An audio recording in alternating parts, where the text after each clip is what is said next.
So now let us we start with the third method of charging by induction.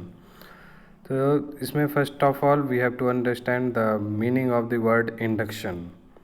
इसके लिए सबसे आसान तरीका ये है कि इसको आप ऐसे समझ सकते हैं, जैसे चार्जिंग बाय कंडक्शन में क्या होता था कि आपको उसमें एक चार्ज्ड बॉडी था और दूसरा अनचार्ज्ड बॉडी था या न्यूट्रल था.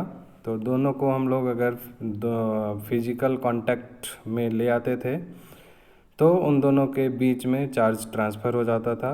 और एक्चुअली में फिजिकल कांटेक्ट था, इसलिए उनको हम लोग बोलते थे charging by conduction. But induction में क्या होता है कि एक बॉडी दूसरे बॉडी को बिना टच किए हुए उसको चार्ज को ट्रांसफ़र कर सकता है. ठीक है, इसको आसानी से समझने के लिए हम लोग ये बोल सकते हैं, जैसे अभी मैं कुछ भी आप लोगों को बोल रहा हूँ या कुछ पढ़ा रहा हूँ तो आप देखते होंगे आप जो पढ़ा रहा हूँ वो आपको डायरेक्टली आपके माइंड में वो बातें जा रही है.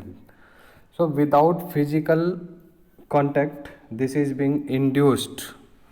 जैसे आपने एक मूवी देखी होगी, शायद पीके था, जिसमें आमिर खान की एक मूवी है. उसमें आप देखे होंगे कि उसको वो अदर प्लेनेट से आया है और एक लड़की को उसने टच कर लिया तो फिज़िकल कांटेक्ट हुआ, तो उसके जो नॉलेज थे, उसका जो लैंग्वेज था, वो सारा जो है उसने अडॉप्ट कर लिया आमिर खान ने.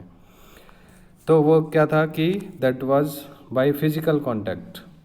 लेकिन जैसे अभी मैं आपको कुछ भी पढ़ा रहा हूँ वो आप विदाउट एनी कांटेक्ट मैं बोल रहा हूँ, आप उसको सुन रहे हैं, समझ रहे हैं, and this is called induction. ठीक है, थोड़ा बहुत आपको समझ आ गया होगा कि इंडक्शन का मतलब क्या होता है, कैसे हम इंड्यूस करेंगे चार्जेस को. ठीक है, तो उसको समझने के लिए हम लोग देखिए एनसीईआरटी में ये पेज नंबर आपका 6 है, 6 पेज नंबर पे दे रखा है कि चार्जिंग बाय इंडक्शन को एक्सप्लेन करने के लिए बहुत ही अच्छे से समझा रखा है. इसमें हमने क्या किया, एक मतलब दो बॉल ले लिया, स्फेरिकल बॉल है. ठीक है, आप देख रहे हैं ये फिगर में दे रखा है कि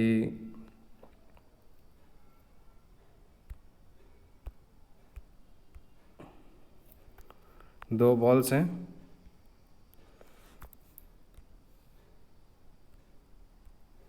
ball A and ball B. ठीक है, तो इसमें क्या हो रहा है कि इस दोनों बॉल को हम क्या करना चाह रहे हैं, दोनों पे चार्ज को इंड्यूस कराना चाह रहे हैं. ठीक है, तो उसके लिए हम लोग क्या कर रहे हैं कि एक जो है रॉड है, दैट इज़ कौन सा, पॉजिटिवली चार्ज्ड रॉड है.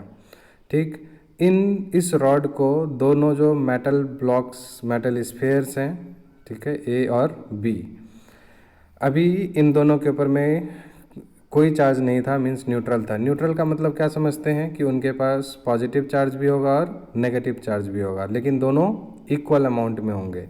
मीन्स मेटल ए के पास जितना पॉजिटिव चार्ज होगा, जैसे आप देख रहे हैं इस फिगर में मेटल ए के पास में 4 नेगेटिव चार्जेज हैं. ठीक है, तो पॉजिटिव चार्जेस भी कितने होंगे इसमें, 1 2 3 4 नेगेटिव है तो 4 पॉजिटिव भी होगा. उसी तरह से बी में भी 4 पॉजिटिव और 4 नेगेटिव होगा, तो इसलिए उसको न्यूट्रल बोलते हैं. तो इसके लिए हम लोग क्या करेंगे कि दोनों न्यूट्रल बॉडीज़ के पास में हम एक चार्ज्ड रॉड को लेके जाएंगे. ठीक है, इस रॉड को हम लोग एक्चुअली में देखिए मेटल ए के साथ टच नहीं कर रहे हैं, वो क्या है, they are not in contact. उसके पास जैसे ही लेके जाएंगे तो जो मेटल ए के पास, स्फेयर ए के पास में जो पॉजिटिव चार्ज है वो रिपल होगा. मीन्स जैसे अगर सपोज़ ये एक मेटल ए है, इसके पास पॉजिटिव भी है और नेगेटिव भी है. ठीक है, तो जैसे 3 पॉजिटिव है तो 3 नेगेटिव भी होगा, तो इसका जो पॉजिटिव चार्ज है वो यहाँ से भागना शुरू करेगा. ठीक है, क्यों भागेगा, क्योंकि यहाँ पर ये जो रॉड है, इस रॉड का पॉजिटिव चार्ज इस मेटल स्फेयर ए के पॉजिटिव चार्ज को रिपेल करेगा, तो इसलिए ए वाला चार्ज जो है वो दूसरी साइड चले जाएगा स्फेयर के. मीन्स अगर यहाँ ए है तो पॉजिटिव चार्ज कहाँ पे होगा, इस साइड चले जाएगा. ठीक है, और जब यहाँ पर मेटल ए के पास राइट साइड में पॉजिटिव चार्ज हो गया तो बी वाले के लेफ्ट साइड में कैसा चार्ज हो जाएगा, नेगेटिव चार्ज हो जाएगा. ठीक है, और राइट साइड में, बी के राइट साइड में कैसा हो गया, पॉजिटिव चार्ज जो वहाँ पर दिख रहा है। ठीक है, तो इस तरह से चार्जेस जो है दोनों ही मेटल ए और मेटल बी पे आ गया। अब देख रहे हैं कि जब इन दोनों ही रॉड, इस जो ग्लास रॉड, जो चार्ज्ड रॉड है, उनको हम अभी भी थोड़ा सा पास में ही रखे हुए हैं। ठीक है, फिर इसको हम लोग अब क्या करेंगे, इसको धीरे धीरे हम दूर करेंगे। तो जो फिगर का पार्ट बी है उसमें आप देख रहे हैं चार्जेज आ गए, ए पे नेगेटिव चार्ज, बी पे पॉजिटिव चार्ज। जब उसके बाद सी पे आप देखिए, सी वाला फिगर में ऑलमोस्ट आपका ऐसा ही है। ठीक, अब सी पार्ट में हमने क्या किया है कि इसको एज इट इज़ रहने दिया है। ठीक, अब डी पार्ट में हम क्या कर रहे हैं, इस जो चार्ज्ड रॉड था उसको हम लोग क्या कर रहे हैं, रिमूव कर रहे हैं, वहाँ से दूर लेके जा रहे हैं। ठीक है, मीन्स इसको हम लोग चार्ज रॉड को वहाँ से रिमूव कर दिए, दूर लेके चले गए। तो जैसे ही दूर लेके जाएंगे तो जो चार्जेज हैं वो एक दूसरे को, पॉजिटिव और नेगेटिव चार्जेज, वो दोनों एक दूसरे को क्या करेंगे, अट्रैक्ट करेंगे। ठीक है, तो अट्रैक्ट करेंगे, ये वाला जो पॉजिटिव यहाँ पे ए के पास जो लेफ्ट साइड में था और बी के पास जो राइट साइड में था, ये दोनों अब पास पास आ जाएंगे। ए के पास वाला लेफ्ट वाला जो है वो राइट, ए के राइट में आ जाएगा, और बी का राइट में जो था वो बी के लेफ्ट में आ जाएगा। पॉजिटिव चार्ज नेगेटिव चार्ज दोनों एक दूसरे को क्या कर रहे हैं, अट्रैक्ट कर रहे हैं। ठीक है, और इस वजह से ये पास में हो गया। अब जैसे जैसे ई पार्ट में, फिगर ई में आप देखिए, इन दोनों स्पेयर्स को हमने क्या कर दिया है, दूर कर दिया, थोड़ा सा दोनों को अलग अलग कर दिया हमने। ठीक है, तो इसकी वजह से जब हमारा ए इधर और बी इधर, दोनों को हमने अपार्ट कर दिया, तो ए वाला जो चार्ज है, उस ए के पास जो चार्जेज हैं वो चार के चार नेगेटिव चार्जेज, वो चारों क्या हो जाएंगे, इसके सरफेस पे, मतलब एक दूसरे से दूर हो जाएंगे। हमने बताया था आपको कि चार्जेस जो है हमेशा रिसाइड ऑन सरफेस, तो इसके अपोजिट इस पूरे स्फेयर पे ये जो नेगेटिव चार्ज है वो डिस्ट्रीब्यूट हो जाएगा, और बी वाला भी स्फेयर में जो पॉजिटिव चार्ज है उसमें भी कम्प्लीटली डिस्ट्रीब्यूट हो जाएगा। तो आप देख रहे हैं इस पूरे एंटायर प्रोसेस में क्या हुआ कि शुरुआत में जो है ए और बी दोनों ही न्यूट्रल बॉडीज़ थे, उसको एक चार्ज्ड रॉड को जब हम यहाँ पर पास में ला रहे हैं, तो ये चार्ज्ड रॉड की वजह से ए और बी पे दोनों पे ही चार्जेस प्रोड्यूस हो गए हैं।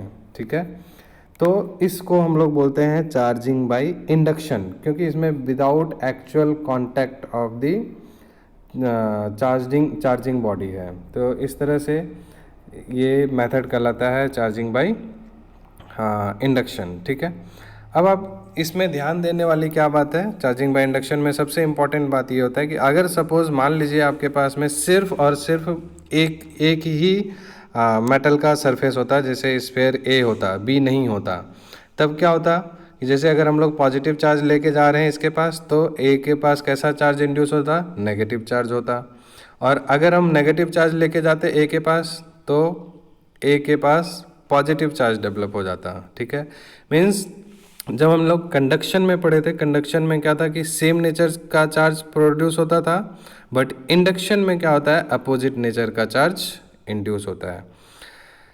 दूसरा इंपॉर्टेंट बात, कंडक्शन में क्या होता था, चार्जेस जब एक बॉडी से दूसरे बॉडी में चार्ज ट्रांसफ़र होता था तो वहाँ पर चार्ज लॉस होता था, जो चार्ज्ड बॉडी था उसका चार्ज लॉस होता था। बट यहाँ पर जो चार्जिंग बॉडी जिससे हम लोग चार्ज कर रहे हैं उसका चार्ज लॉस नहीं होता है, जितना चार्ज था उतना ही चार्ज रह जाता है। ठीक है, सो दो इम्पॉर्टेंट बातें हैं चार्जिंग बाय इंडक्शन में। तो इसी के बेस पे एग्जांपल नंबर 1.1 है अपनी एनसीईआरटी में। क्वेश्चन है कि how can you charge a metal sphere positively without touching it. ठीक है, तो आप इसमें देखिए क्वेश्चन में ये एक मेटल स्फीयर है। ठीक, ये मेटल का स्फीयर है, इसको हम लोग बिना कांटेक्ट किए हुए, बिना कांटेक्ट में लाए हुए, क्वेश्चन में क्या बोल रहा है कि how can you charge a metal sphere positively without touching it. Means इस मेटल स्फीयर को हमें क्या करना है, इस मेटल स्फीयर को ये जो मेटल स्फीयर दिख रहा है इसको हम लोगों को क्या करना है, पॉजिटिवली चार्ज बनाना है। तो अभी हमने देखा था इसकी प्रॉपर्टी में, अगर इसको पॉजिटिव चार्ज बनाना है तो इसके पास में हम लोगों को क्या करना पड़ेगा, नेगेटिव चार्ज वाले रॉड को लेके आना पड़ेगा। ठीक है, तो जब ये पॉजिटिवली चार्ज ये न्यूट्रल है, इसके पास में जब हम इस नेगेटिव चार्ज को लेके आए, याद रहे इसको चार्ज को लेके आ रहे हैं लेकिन इसके साथ देखिए कोई कांटेक्ट नहीं है, विदाउट कांटेक्ट है, समझ आ रहा है ना, इन दोनों में कोई भी कांटेक्ट नहीं है, दोनों दूर दूर हैं।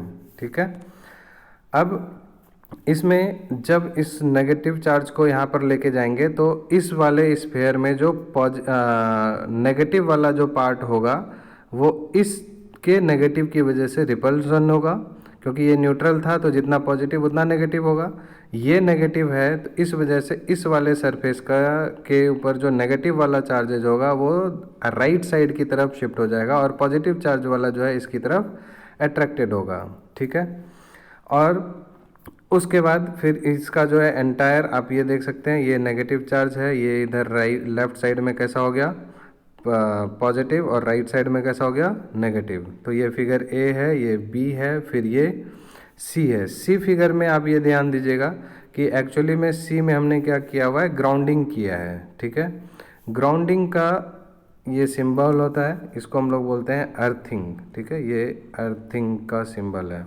अर्थिंग मीन्स होता है कि जो भी आपके पास किसी भी बॉडी पे जो एक्सेस अमाउंट ऑफ चार्ज है वो क्या होगा, अर्थ में ट्रांसफ़र हो जाएगा। मीन्स यहाँ पर जो भी इलेक्ट्रॉन्स थे यानी नेगेटिवली चार्ज थे वो कहाँ चले जाएंगे, इस ग्राउंड में ट्रांसफ़र हो जाएंगे और ये एंटायर बॉडी जो है वो इसका इलेक्ट्रॉन्स रिमूव आउट हो गया, it is left only with positively charge. So इसके पास में अब कैसा चार्ज बचा है, पॉजिटिव चार्ज बचा है, नेगेटिव चार्ज इसका ट्रांसफ़र हो गया। अब इसके बाद फाइनली आप देखिए इसके पास अब फाइनल स्टेप में जो इसका पॉजिटिव चार्ज था वो एंटायर पॉजिटिव चार्ज इस पूरे के पूरे सरफेस पे आ गया जब हमने इसको रिमूव किया।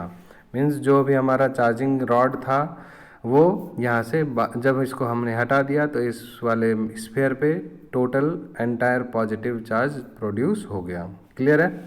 सो क्वेश्चन ये था हमारा कि how can you charge a metal sphere positively without touching it. तो आंसर क्या होगा, if we bring a negative charge near the neutral sphere we get finally we get it as positively charged. ठीक, so 10.1 था, आप इसी के base पे 10.2 भी कर सकते हैं। इसके बाद एनसीईआरटी में जो है आपको ये बेसिक प्रॉपर्टीज ऑफ चार्जेस दिया हुआ है, additivity of charges, charges conserved, quantization of charge. ठीक है, ये सब मैं आपको ऑलरेडी पिछले लेक्चर्स में सब बता चुका हूँ। ठीक, इसके बाद एग्जांपल 10.2 है जो आपको खुद से ट्राई करना है और 10.3 जो है आपको करने की ज़रूरत नहीं है, ये ऑलमोस्ट बेकार सा एग्जांपल है, कुछ खास इंपॉर्टेंस नहीं है इसका। ठीक है, सो आप एग्जाम्पल नंबर 1.1 और 1.2 खुद से ट्राई कीजिए। ठीक है, ओके। इसके बाद फिर हम लोग स्टार्ट करेंगे बहुत ही important topic, that is Coulomb's law. Okay.